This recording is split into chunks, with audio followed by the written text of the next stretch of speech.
Vamos a tener una palabra de oración. Querido Señor, gracias porque podemos estudiar tu palabra, porque podemos venir aquí a tu casa, Señor, y todos juntos poder escuchar tu voz. Sabemos que tú aplicarás el mensaje a la necesidad de cada uno. Y especialmente, Señor, guíanos como iglesia para cumplir el plan que tú nos has mandado. Esto te lo pedimos y te lo agradecemos en el nombre de Jesús. Amén. Muy bien, hace 2 semanas yo estaba por predicar un sermón que le había titulado Cuando Dios cambia tus planes.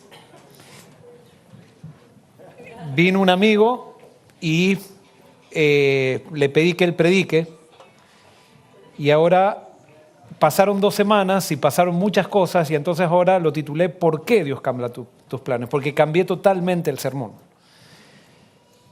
Y quiero compartir con esto, yo sé que muchos de ustedes lo saben, pero quiero hacerlo hoy de manera pública, el hecho de que nos están haciendo un llamado a otra conferencia y nosotros estamos considerando ese llamado. Sentimos que Dios nos está hablando para que lo consideremos. No tenemos todavía respuesta total de Dios como para saber si esa es la dirección que Él nos está llevando, pero sí tenemos la seguridad de que Él nos ha dicho que avancemos con el proceso administrativo que se está dando. Y quiero comenzar con un versículo que está en Jeremías 29:11, dice: porque yo sé los planes que tengo para vosotros, declara el Señor, planes de bienestar y no de calamidad, para daros un futuro y una esperanza. El gran problema que tenemos nosotros es que nuestra mente es muy limitada, tenemos una mente de seres humanos. Y Dios tiene una mente de Dios que no tiene límites. Y entonces cuando nosotros le pedimos que Él guíe nuestra vida, Él comienza a meternos en sus planes, y para que nosotros entremos en sus planes tenemos que romper los nuestros. Y generalmente los planes de Dios son muy diferentes a los que nosotros tenemos en mente. Y por eso, si tú le entregas tu vida a Dios, vas a tener que estar dispuesto a que Él sea el que planifique y no seas tú. Tú vas a planificar, pero vas a tener que estar dispuesto a que Él haga lo que quiera con los planes que tú has hecho. Y por eso me gusta la traducción también que literal del hebreo, que dice: porque yo sé los planes que estoy trazando para vosotros, declara el Señor. Planes de bienestar y no de calamidad, para daros un futuro y una esperanza. Dios tiene planes individuales con nosotros, pero tiene planes también para su iglesia. Y Dios los está trazando. Y muchas veces cuando nosotros nos entregamos en las manos de Dios, Dios hace cosas que nosotros no entendemos. Y tenemos 2 alternativas: o aceptar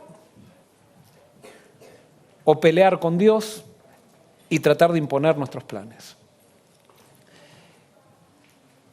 El Ministerio de Curación 375 y 376 dice lo siguiente: nuestros planes no son siempre los de Dios. Puede suceder que Él vea que lo mejor para nosotros y para su causa consista en desechar nuestras mejores intenciones. Pero podemos estar seguros de que bendecirá y empleará en el adelanto de su causa a quienes se dediquen sinceramente, con todo lo que tienen, a la gloria de Dios. Muchas veces nuestros planes fracasan para que los de Dios respecto a nosotros tengan éxito. Muchas veces nuestros planes fracasan para que los de Dios con respecto a nosotros tengan éxito. Y quizás hoy, esta mañana, le estoy hablando a alguien que siente que sus planes están fracasando. Bueno, hoy yo quiero que te vayas con esperanza, porque si tus planes están fracasando, posiblemente entonces estés entrando en los planes de Dios. Porque los caminos de Dios son más altos que tus caminos, sus pensamientos son más altos que tus pensamientos, y siempre que Dios te guía va a haber circunstancias en las cuales tú no vas a entender y no vas a entender nada.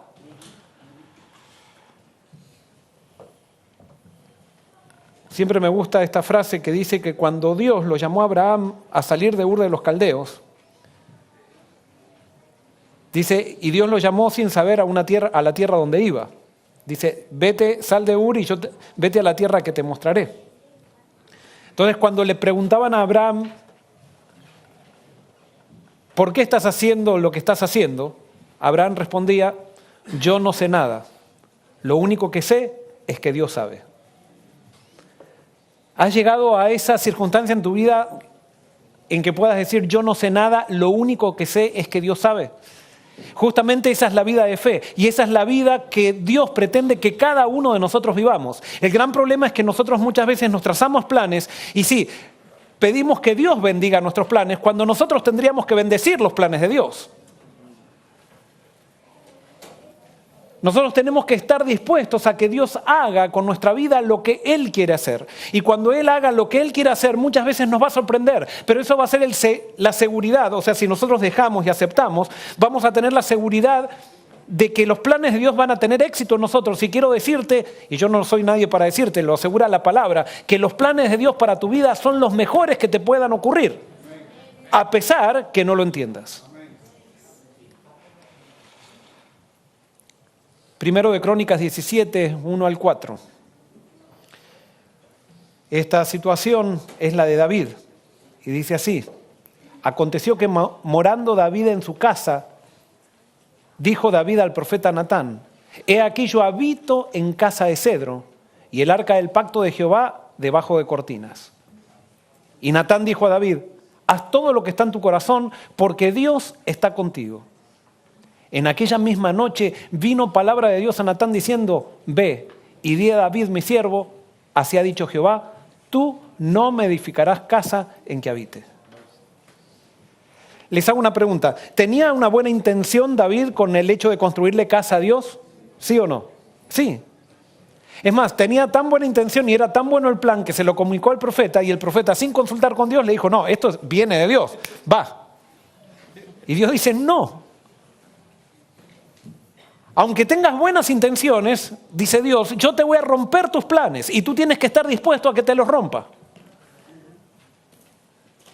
Porque justamente la vida cristiana no consiste en hacer cosas por Dios, sino la vida cristiana consiste en dejar que Dios haga cosas por nosotros. Y muchas veces para que Dios haga cosas con nosotros, nosotros vamos a tener que ceder y estar dispuestos a quebrar nuestros planes.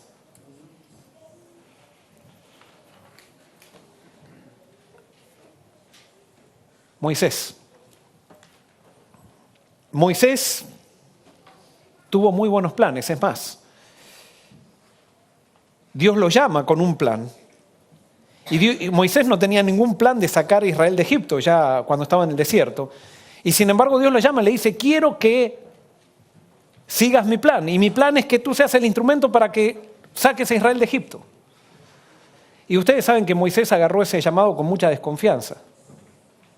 Sin embargo, Dios le dio señales de su guía y Moisés por fe siguió las direcciones de Dios.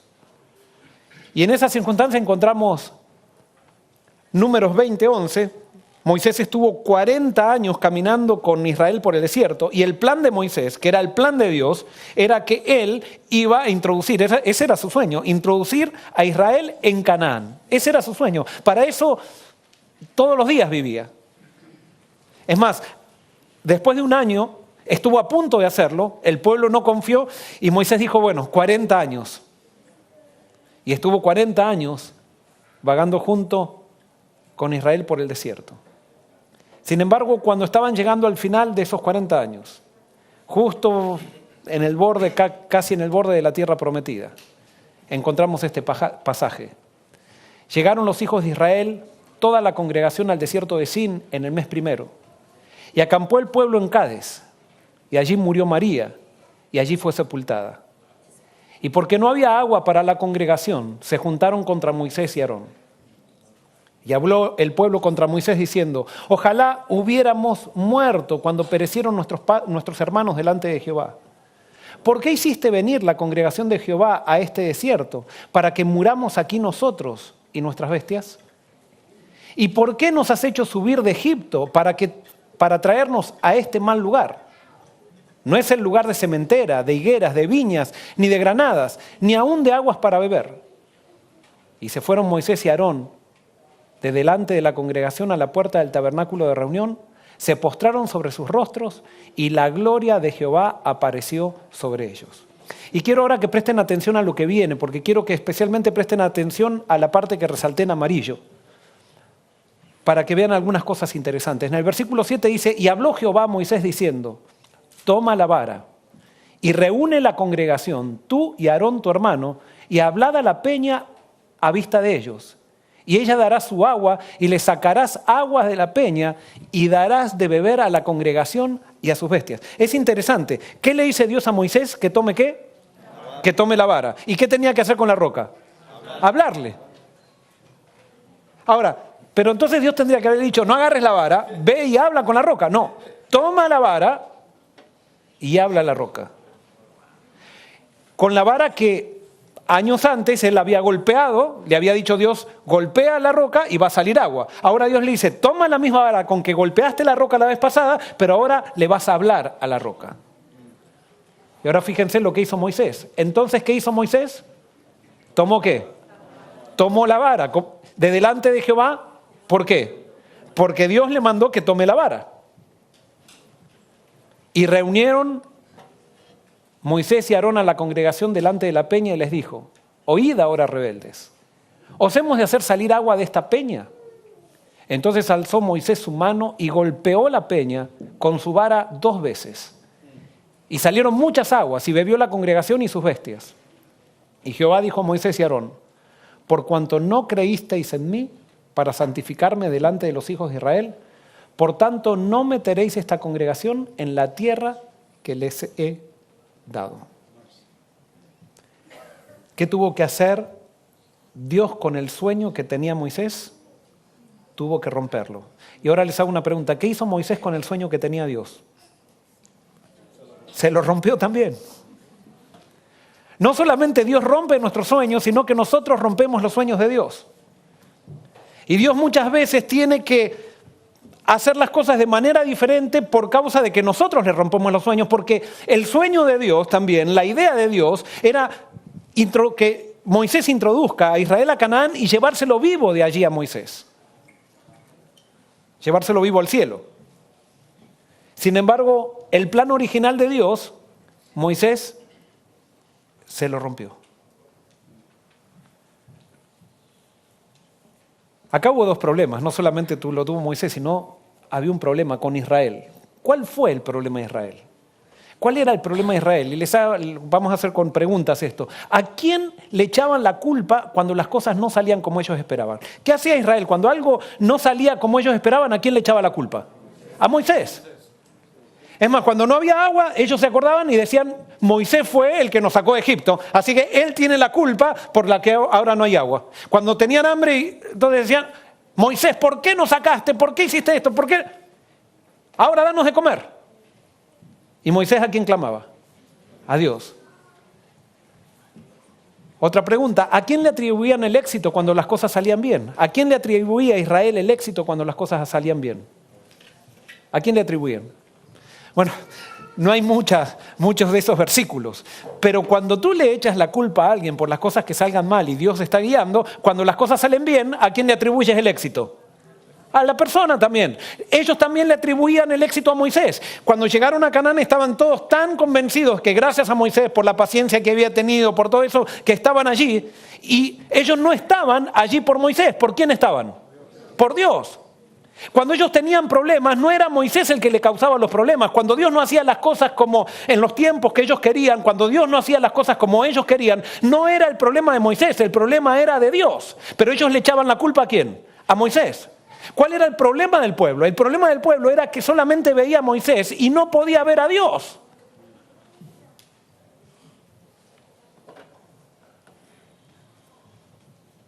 ¿Cuál fue el problema de Moisés? ¿Cuál fue el problema de Moisés?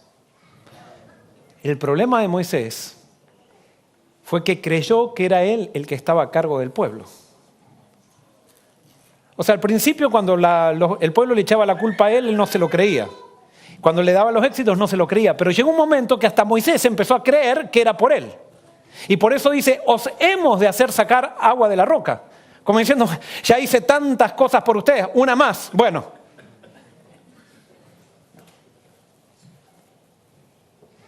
Hay algo que debemos entender, aquellos que somos líderes, y es que nosotros no estamos a cargo del pueblo de Dios. Nosotros simplemente somos uno más en el pueblo de Dios con una función de responsabilidad. Pero los éxitos y los milagros que Dios ha hecho no se deben a una persona. Sí, cuando Dios hace milagro, utiliza personas. Pero no son las personas. Dios puede hacer milagros, Jesús lo dijo, si Dios quiere puede levantar de las rocas, hijos de Abraham. Dios no nos necesita a nosotros necesitamos de Dios. Y cuando nosotros nos sentimos necesitados de Dios, Dios hace milagros. Pero no es para ponernos en el centro, sino para que nosotros demos la gloria a Él. El gran problema de Moisés es que en determinado momento creyó que Él estaba a cargo. Y Dios tuvo que demostrar que Él no estaba a cargo. Es cuando Moisés le dio la noticia al pueblo de que Dios le había dicho que él moriría y que no podría entrar a Canaán, ¿qué habrá pensado el pueblo? Díganme, ¿qué habrá pensado? Después de 40 años, ¿qué habrá pensado el pueblo? ¿Cómo? Sí, ¿qué hizo Moisés? Pero yo creo que habrán pensado, porque ¿con qué soñaba el pueblo todo el tiempo?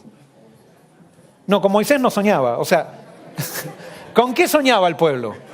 Con entrar a Canaán. Ellos entonces cuando le dicen, y Moisés no va a estar, ¿en qué pensaron? En Canaán. ¿Y quién nos va a entrar a Canaán? ¿Quién nos va a entrar a Canaán?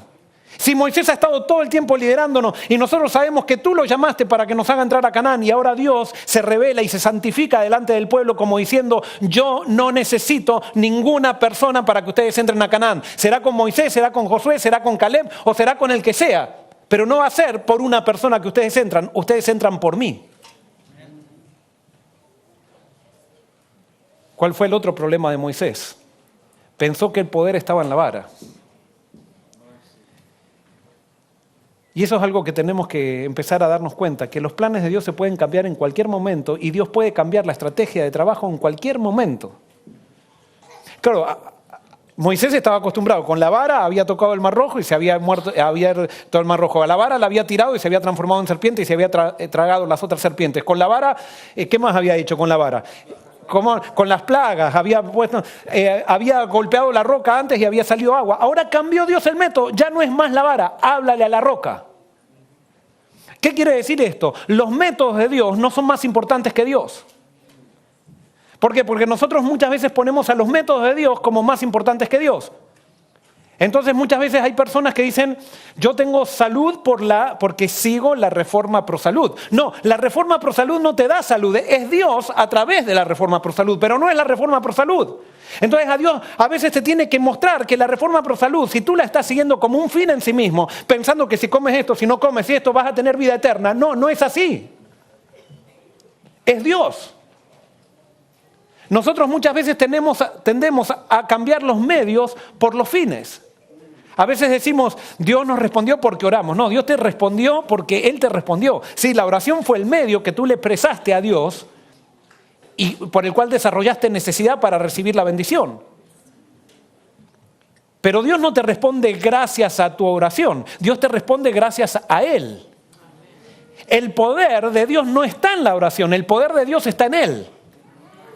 Es a través de la oración que tú te aferras de ese poder, pero no está en tu oración el poder.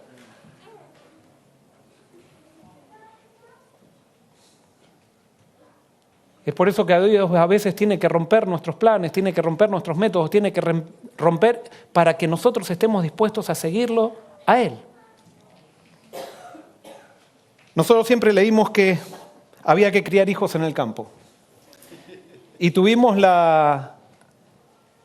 el sueño de decir vamos a criar hijos en el campo y vivíamos en Battle Creek.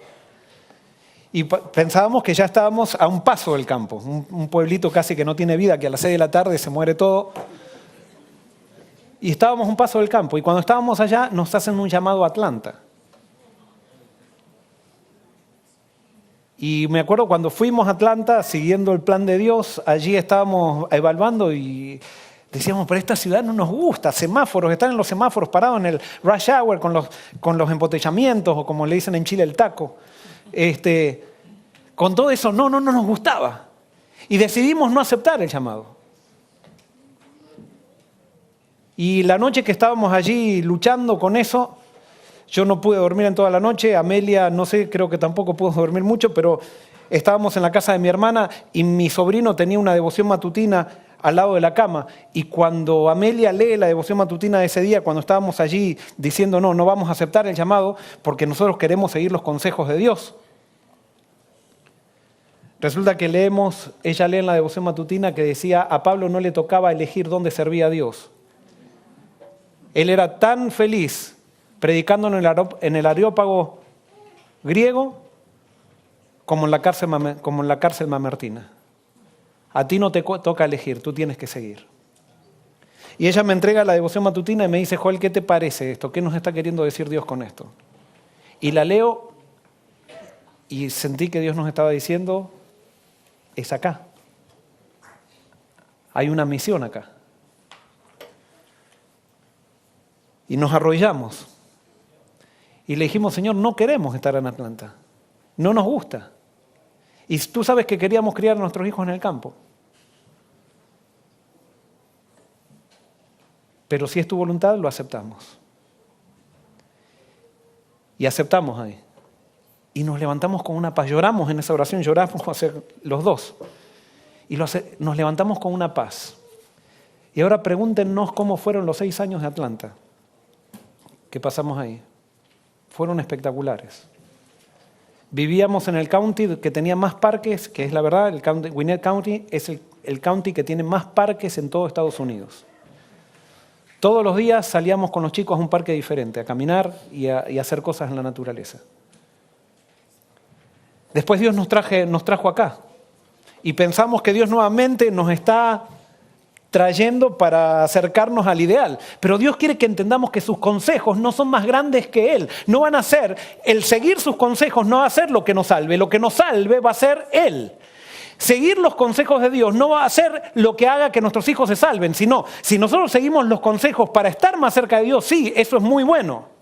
Pero a veces Dios rompe sus consejos para que nosotros podamos entender que no son sus consejos, no es el hecho de seguir sus consejos, sino que Él es el que está a cargo de nuestra vida. Y es gracias a Él que se van a salvar nuestros hijos, es gracias a Él que nos vamos a salvar nosotros, es gracias a Él que que va a pasar todo en nuestra vida. Y a veces Dios nos lleva por caminos que nosotros no nos imaginábamos. Y por eso Dios rompe nuestros planes para que los planes de Él tengan éxito en nuestra vida. Los discípulos de Juan el Bautista se habían acostumbrado, primero se sintieron atraídos por el mensaje de Juan el Bautista, pero se habían acostumbrado, no es que se habían acostumbrado, les empezó a gustar el éxito que había en la predicación de Juan el Bautista. Pero resulta que pasa el tiempo y resulta que un primo de Juan el Bautista comienza a predicar también. Y cuando comienza a predicar ahora, tanta gente empezó a disminuir la cantidad que asistía al desierto y ahora la gente empezaba a seguir a este primo que era Jesucristo. Eso fue una prueba para Juan y fue una prueba para los discípulos de Juan. Dice, entonces hubo una discusión entre los discípulos de Juan y los judíos acerca de la purificación. Y vinieron a Juan y le dijeron, Rabí, mira que el que está contigo al otro lado del Jordán, de quien tú diste testimonio, bautiza y todos vienen a él. Respondió Juan y dijo, no puede el hombre recibir nada si no fuere dado del cielo. Vosotros mismos me sois testigos de que dije, yo no soy el Cristo, sino que soy enviado delante de él. El que tiene la esposa es el esposo, mas el amigo del esposo que está a su lado y le oye, se goza grandemente de la voz del esposo. Así pues, mi gozo está cumplido. Es necesario que él crezca, pero que yo mengüe. ¿Cómo afrontó esta prueba Juan? ¿La afrontó bien o la afrontó mal? Bien. ¿Cómo la afrontaron los discípulos de Juan? Fue una crisis y mal. Es más, hubo 2 discípulos de Juan que dijeron, bueno, entonces si Jesús ahora, vamos a cambiar los planes, Dios está cambiando nuestros planes, vamos a seguir a Jesús. Pero los otros discípulos de Juan, ¿con quién se quedaron?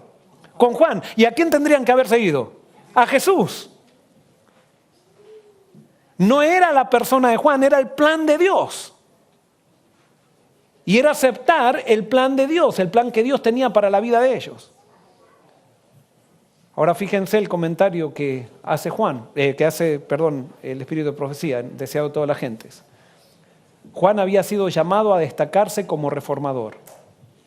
A causa de esto, sus discípulos corrían el peligro de fijar su atención en él.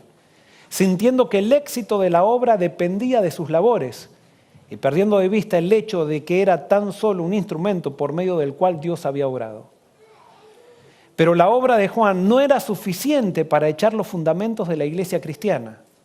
Cuando hubo terminado su misión, otra obra debía ser hecha, que su testimonio no podía realizar. ¿Qué me está diciendo esto? Que los hombres, los seres humanos, ¿cómo somos? Limitados. Y tenemos un tiempo de vencimiento todos. Es como los productos. Hay un tiempo de vencimiento y tenemos que aceptar que hay un tiempo de vencimiento, y el tiempo de vencimiento, ¿quién lo determina? Dios y las limitaciones de uno. Pero a veces nos acostumbramos a algo y entonces por aferrarnos a algo que estamos acostumbrados, no seguimos creciendo. Y Dios quiere que crezcamos. Y quiere que crezcamos aceptando el plan que Él nos da. Existen todavía los mismos peligros. Dios llama a un hombre a hacer cierta obra. Y cuando lo ha llevado hasta donde le permiten sus cualidades, el Señor suscita a otros para llevarla más lejos. La obra de Dios no ha de llevar la imagen e inscripción del hombre. La obra de Dios no ha de llevar la imagen e inscripción del hombre. De vez en cuando el Señor introducirá diferentes agentes por medio de los cuales su propósito podrá realizarse mejor. Bienaventurados los que estén dispuestos a ver humillado el yo, diciendo con Juan el Bautista: a él conviene crecer, mas a mí menguar. Claro, Juan el Bautista afrontó bien la crisis, pero ¿cuándo tuvo la crisis Juan el Bautista? Porque ahora Juan el Bautista decía: llegó el Mesías, de quien yo prediqué, a quien yo preparé el camino. Ahora Él va a querer predicar conmigo y yo voy a ser feliz, no siendo más el predicador. Yo no quiero ser el predicador más famoso, yo simplemente quiero seguir preparando camino con Él, al lado de Él. Aunque me dé un rincón, pero yo quiero predicar y quiero ver cómo la gente se entrega a Cristo. ¿Y qué pasó con Juan? ¿Ese deseo que tenía Juan era un deseo bueno? Sí, buenísimo, estar cerca de Jesús predicando. Sin embargo, los planes de Juan tuvieron que hacerse añicos para poder entrar en los planes de Dios. Les hago una pregunta: ¿Juan preparó camino para la primera o para la segunda?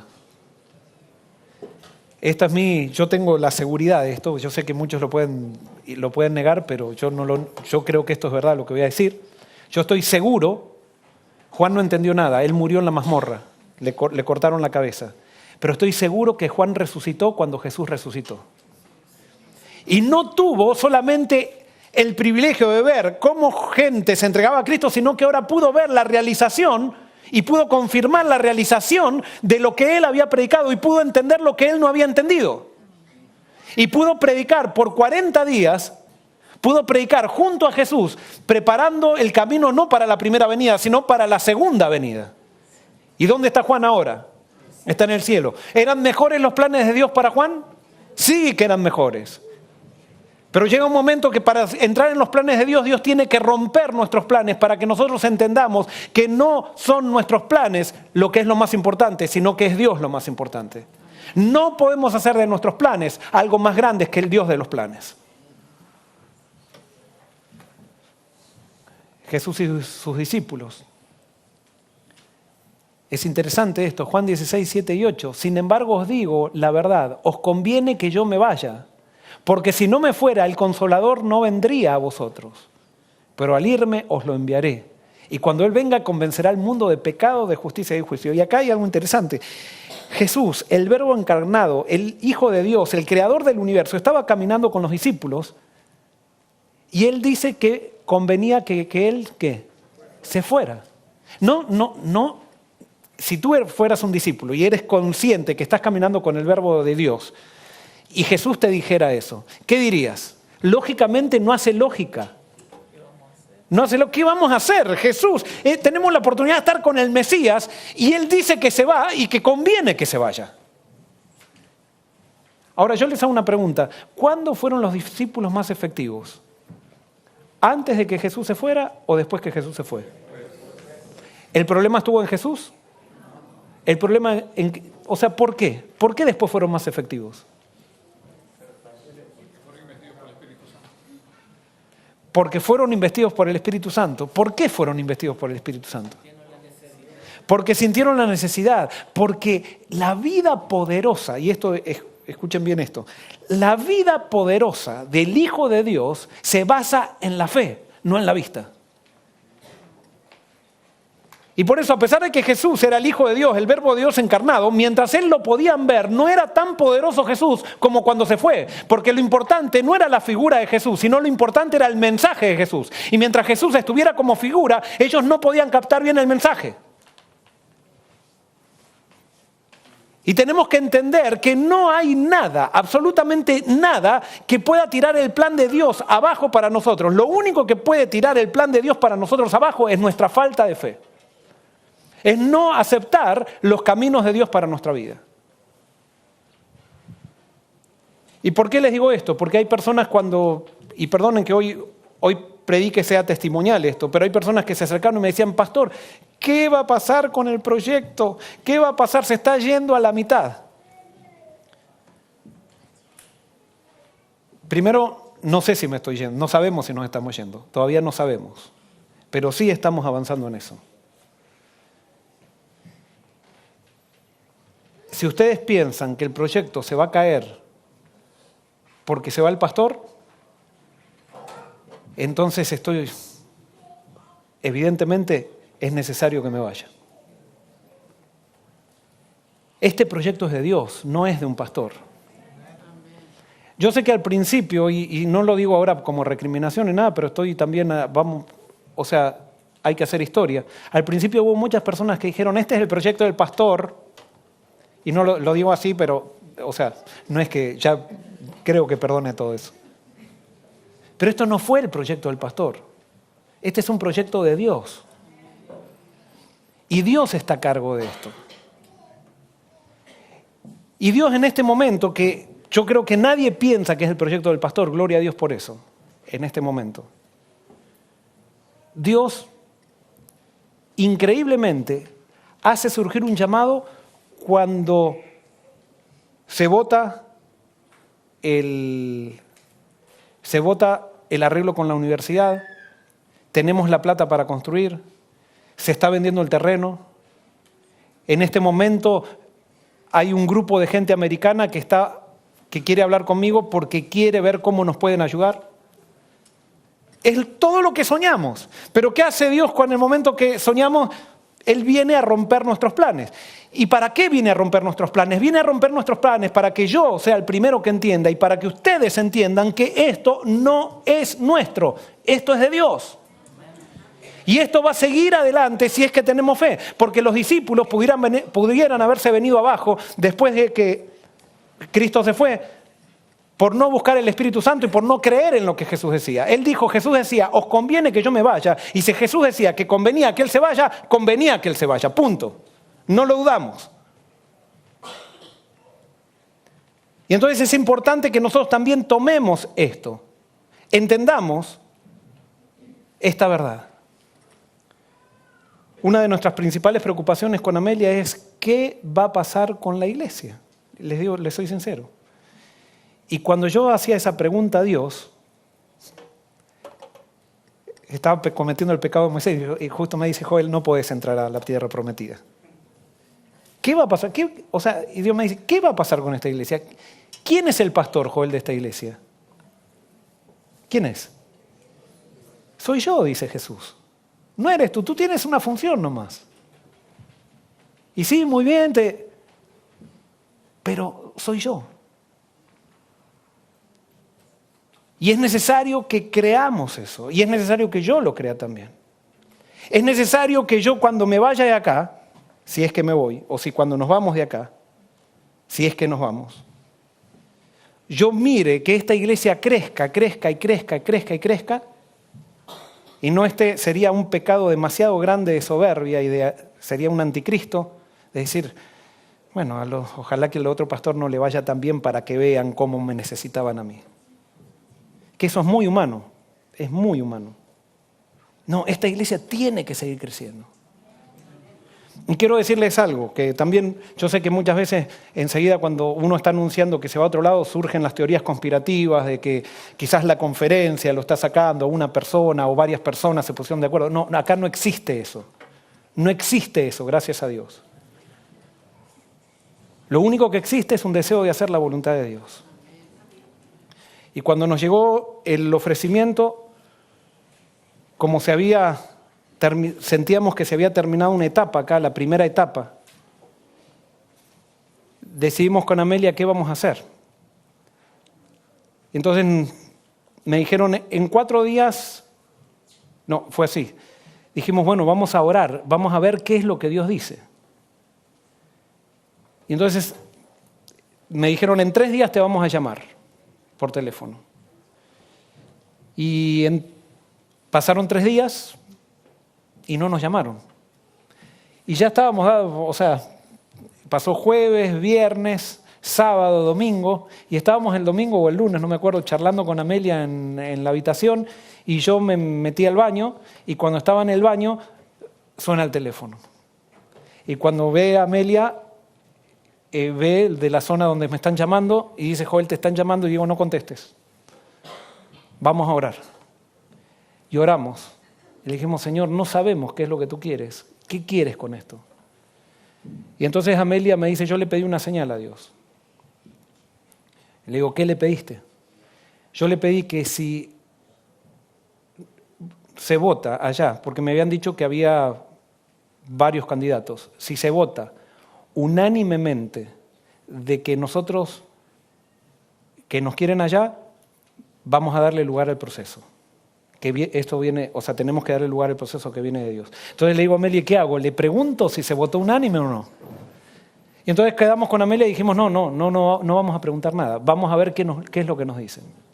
Entonces llamo por teléfono y entonces me dicen, Joel, y me empiezan a explicar. Y cuando empieza la conversación, después de unos 2 minutos, me dicen, Joel, quiero decirte que esto fue votado unánimemente. Yo no dije nada. Seguimos hablando. Y cuando termina la conversación, después de hablar unos 10 minutos, me dice nuevamente, Joel, quiero decirte, y esto quiero aclararte, que esto fue unánime. Colgué y entonces fui a Amelia y le dije, Amelia, me dijeron que fue unánime. Y cuando le digo a Amelia, Amelia se pone a llorar. Y llora y dice, no te sientas mal, no estoy llorando, pero estoy llorando porque esto es un duelo muy grande, es una tristeza muy grande. Y entonces dijimos, vamos a seguir con el proceso. No sabemos en qué va a terminar esto. Después le comunicamos a los chicos. Para los chicos fue un golpe también bastante grande. Ellos lo primero que dijeron, ¡no! Acá, ¿qué pasa con nuestros amigos? Pero me sorprendió, Jeremías fue el primero que dijo, yo estoy con ustedes. Pasaron 5 minutos y él dijo, yo estoy con ustedes. Y entonces, al otro día, hablando con Amelia, Jeremías le dijo a Amelia, mami, yo no quiero ir para allá. Pero si Dios quiere que vayamos para allá, Dios debe tener algo mejor. Y prefiero hacer lo que Dios quiere antes que hacer mi voluntad.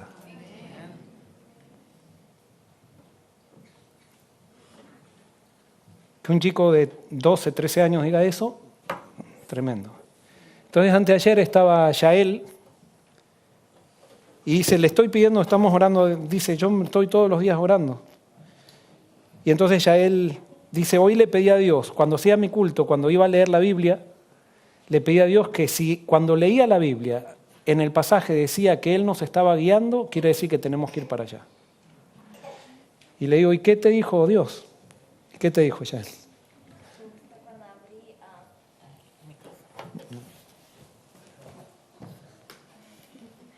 Que justo cuando abrí la Biblia, empecé a leer y justo decía, cuando tú ahora hasta cuando te mueras, yo te estoy leading your path. Amén. Guiando tus caminos. O sea, ella también. Y después Eliana dice, vamos para allá. O sea, así que también ella... Ahora, con esto, como les digo, no estamos diciendo, no sabemos. Y alguien puede decirle, pero ¿por qué nos dijeron todo esto? ¿Y por qué cuando decidieron, listo, nos dicen en vez de estar todos ahí con... o sea, porque yo sé que ustedes nos quieren y nosotros los queremos. Pero ¿por qué nos tienen en esto? Simplemente por esto, porque esto ya es algo que puede llegar a ustedes por otro lado. Y sería muy feo que llegue por otro lado y entonces nosotros digamos, supónganse que Dios dice que nos tenemos que ir y de un día para el otro le digamos a ustedes, nos vamos. Eso nos pasó con la iglesia de la comunidad. ¿Se acuerdan cuando a nosotros nos asignaron esta iglesia? Nosotros no le comentamos a la iglesia de la comunidad todo el proceso que estábamos y de lucha que tuvimos con Dios. Y cuando le comunicamos a la iglesia de la comunidad, nosotros ya habíamos hecho nuestro duelo. Y entonces pareció como que nosotros no nos interesaba, que simplemente decimos, ya estuvimos acá, nos vamos, ¿no? Y fue un dolor también muy grande. Y por eso simplemente les pedimos para que ustedes oren. ¿Por qué? Porque es necesario que todos veamos la voluntad de Dios en esto. Y con esto ya quiero ir llegando al final. Como les digo, hoy es más testimonial. Pero ustedes saben que nosotros hemos estado de acuerdo en estos 6 años. Nosotros no estamos trabajando por esta iglesia. ¿Por qué estamos trabajando? Nosotros estamos trabajando por ser parte del último movimiento final. Y nosotros hemos estado, y gracias a ustedes, gracias a los equipos que acá se han unido, nosotros estamos llegando a diferentes partes del mundo, no por el hecho de que queremos ser una iglesia famosa, no por el hecho de que queremos decir esta es la iglesia, no, es por el hecho de que queremos ser parte de un movimiento y queremos poner nuestro granito de arena para que mucha más gente se una a preparar camino para la venida de Cristo. Para que más gente se una para levantar a Cristo y para predicar a Cristo para que Cristo venga. Y por eso quiero decirles que no importa a dónde vayamos, si ustedes quieren, yo lo entiendo así y espero que ustedes lo entiendan así. Hoy lo decía también, si por ejemplo, si Axel se va a Wisconsin, con todo lo que pasó en estos 3 o 4 años que estuvimos juntos, yo siento que él se va a Wisconsin y voy a seguir unido. Él va a hacer su obra allá en Wisconsin y vamos a seguir unidos porque vamos a estar trabajando con el mismo propósito. Si nosotros nos vamos al África, vamos a seguir unidos porque estamos trabajando con el mismo propósito. No estamos trabajando para llenar iglesias. No estamos trabajando para ser la mejor iglesia y para mostrar qué buenos que somos esta iglesia, qué lindos programas que tiene. No, estamos trabajando para que Cristo venga. Y estamos trabajando para levantar a Cristo. Entonces, cuando ustedes se enteren de lo que está pasando acá, lo que está pasando donde yo voy, cuando yo me entere nosotros nos enteremos de lo que está pasando acá, nosotros nos vamos a alegrar porque Cristo va a estar más cerca. Y Dios va a unir a muchos más. No sabemos a cuántos se está uniendo. Y por eso simplemente tenemos que dejar que Dios rompa nuestros planes para entrar en los planes de Él, que son mucho más grandes. Mateo 28, 18 al 20 dice, y Jesús se acercó y les habló diciendo, toda potestad, toda autoridad, todo el poder. O sea, yo me voy, pero no tienen que pensar en fracaso, no pueden pensar de que esto no viene de mí. Esto tiene que seguir, tiene que construirse una iglesia, tiene que seguir dándose ofrendas, tiene que seguir juntándose dinero, tienen que seguir trabajando como han trabajado tanta gente que ha trabajado y que ha dado tanto en este lugar. Dice, Jesús se acercó y les habló diciendo, toda potestad me es dada en el cielo y en la tierra. Por tanto, id y haced discípulos a todas las naciones, bautizándolos en el nombre del Padre y del Hijo y del Espíritu Santo, enseñándoles que guarden todas las cosas que os he mandado. Y aquí yo estoy con vosotros todos los días hasta el fin del mundo. Amén. Yo estoy con vosotros. ¿Quién? Jesús. Y Jesús está con todos. Conclusión. Abraham, con esto termino. Génesis capítulo 22. Abraham había tenido un sueño, tener un hijo. Sin embargo, cuando estaba en ese sueño de tener el hijo, Dios le había prometido eso, pero él en el determinado momento le faltó la fe y quiso usar estrategias humanas junto con la esposa para que el sueño de eso se realice. Dios no lo desechó. Simplemente lo que hizo Abraham fue alargar el camino por no aceptar el plan de Dios o la estrategia de Dios. Y entonces, ustedes saben que Abraham tuvo un hijo que se llamó Ismael y Dios lo bendijo a Ismael, pero ese no era el plan de Dios. Dios tenía otro plan. Y el plan era que Abraham tenga un hijo por medio de la promesa. no por medio de estrategias humanas.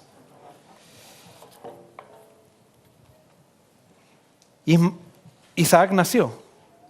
Y ahora Abraham estaba tan feliz y dijo, yo voy a dedicar esto, o sea, a este hijo lo voy a criar lo mejor posible para Dios. Y lo estaba haciendo. Pero apareció Dios con una revelación para romper todos los planes. En Génesis 22, no lo tengo esto en la pantalla, dice así. Un tiempo después, Dios probó a Abraham y le dijo, Abraham, y él respondió, aquí estoy. Entonces Dios le dijo, toma ahora a tu hijo único Isaac, a quien tanto amas, y vete a la tierra de Moria y ofrécelo allí en holocausto sobre uno de los montes que te diré. Así Abraham se levantó muy de mañana, ensilló su asno, llevó consigo a 2 de sus siervos y a Isaac su hijo. Cortó leña para el holocausto y fue al lugar que Dios le había dicho. Al tercer día, Abraham alzó sus ojos y vio del lugar desde lejos. Entonces Abraham dijo a sus siervos, esperad aquí con el asno. Yo y el muchacho iremos allí y adoraremos y volveremos.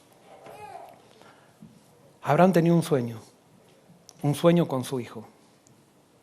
Pero el gran problema de Abraham era que su hijo se transforma en su sueño y Abraham tenía que soñar con Dios, no con su hijo. Y Dios tiene que romper nuestros planes para que nosotros entremos en los planes de Él. Y le dijo, Abraham, ve al monte Moria y allí ofrécemelo en holocausto. ¿Y qué hizo? Dice, Abraham, ¿muy de qué? Muy de mañana, no estuvo dando vueltas, así como cuando nosotros nos ponemos nerviosos. A ver, no. De mañana, Abraham algo que aprendió es que a Dios hay que obedecerlo rápido, a pesar de que no entendamos. Y Abraham se levantó muy de mañana, no le dijo ni a la esposa para que no haya ningún impedimento, y comenzó a caminar con su hijo y con los siervos. Me imagino que cada día que pasaba, Abraham estaba esperando la voz de Dios que le dijera, alto Abraham. Y pasó un día y Dios no dijo nada. Pasaron 2 días y Dios no dijo nada. Es más, me imagino que Abraham habrá dicho, pero si Dios siempre dijo que no, él no pedía humanos en sacrificio. Eso hacen los paganos, eso hacen los que adoran el sol, eso hacen los de Babilonia. Esto es Babilonia, así que no, me tengo que ir. No, Abraham conocía tan bien la voz de Dios que a pesar de que Dios le diera un comando que era diferente a lo que Dios pedía o a lo que Dios comandaba normalmente, él sabía que era la voz de Dios. Y él avanzó, y llegó el tercer día y resulta que ahora llegó al monte, y bueno, dejó a los siervos y él subió al monte. Y él esperaba una voz de Dios, pero Dios no dijo nada. Tuvo que construir un altar. Y Dios no dijo que no se construya el altar. Dios dejó que Isaac se lo ponga en la leña, pero lo más difícil para Abraham fue explicarle a Isaac lo que él estaba haciendo. Porque Isaac podría haber dicho, mi papá se volvió loco. Es más, Isaac tenía toda la fuerza para luchar con el padre y lo podría haber ahí mismo reducido al padre. Isaac podría haber dicho, mi papá se volvió un místico, ahora ya le está fallando, se ha vuelto un religioso que está en contra incluso de los mandamientos de Dios. Sin embargo, Isaac respetaba la relación que Abraham tenía con su padre y él voluntariamente se puso en el altar. Abraham tomó el cuchillo y ahí se manifestó la voz de Dios. Allí.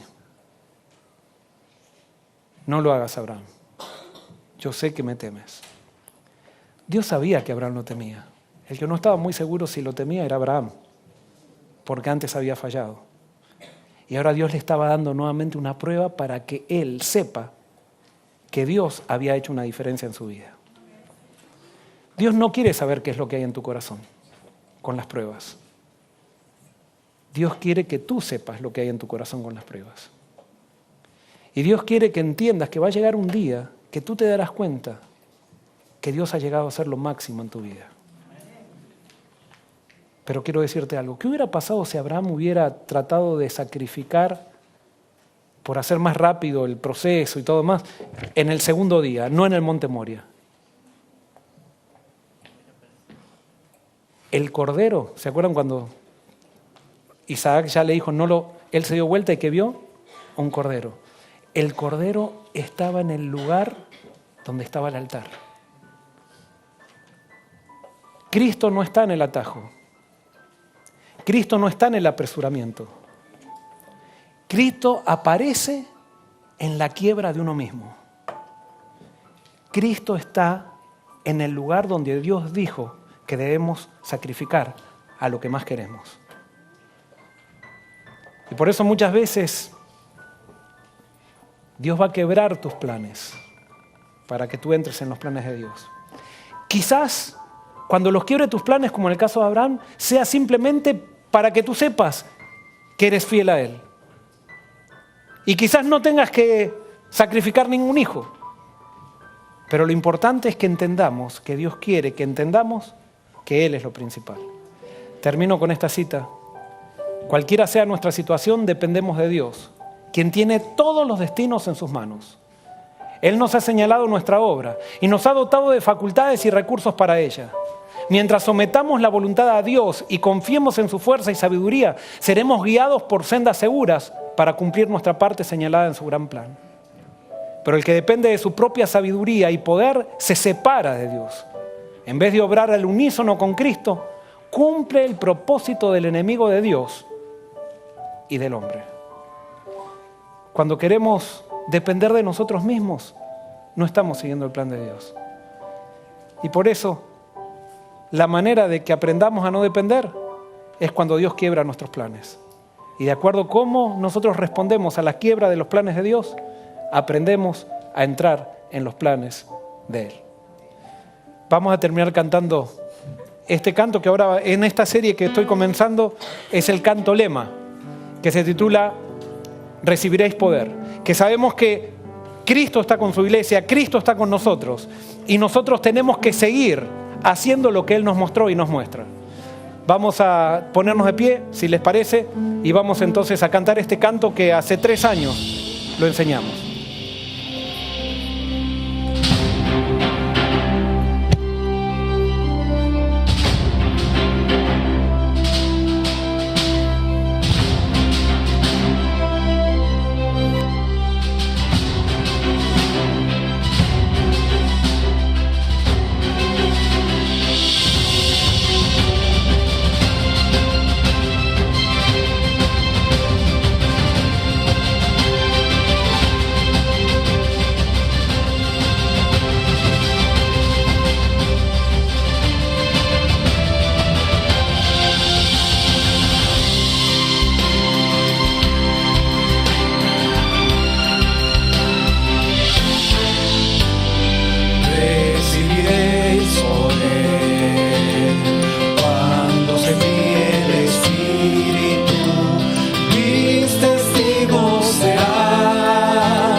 Querido Señor, gracias Señor, gracias porque tú eres más grande que nuestros planes. Tú eres más grande que incluso tus planes. A veces estás dispuesto a cambiarlos para beneficiarnos a nosotros y beneficiar a tu pueblo, Señor. Y por eso, Señor, hoy te queremos alabar y te queremos pedir que recibamos ese poder que tú das a todo aquel que cree en tus promesas. Te pido que nos bendigas a todos, Señor. que podamos entender que vamos a seguir siempre unidos, no importa dónde estemos. Si es que tenemos el mismo propósito, que es preparar camino para tu venida, Señor. Ayúdanos, Señor, a trabajar desde el lugar donde estamos. Y ayúdanos a entender que tu obra no depende de seres humanos, solamente depende de ti, Señor. Y gracias porque nos los hace claro, Señor, cuando muchas veces las cualidades o los límites de una persona llegan a lo que podía dar. Si es que, Señor, este es el momento de tener que irnos, trae a la persona, Señor, que pueda continuar con este proceso, que pueda acompañar a la iglesia. Y, Señor, confiamos en ti, confiamos en tus promesas, te entregamos todo. Esto te lo pedimos y te lo agradecemos en el nombre de Jesús. Amén.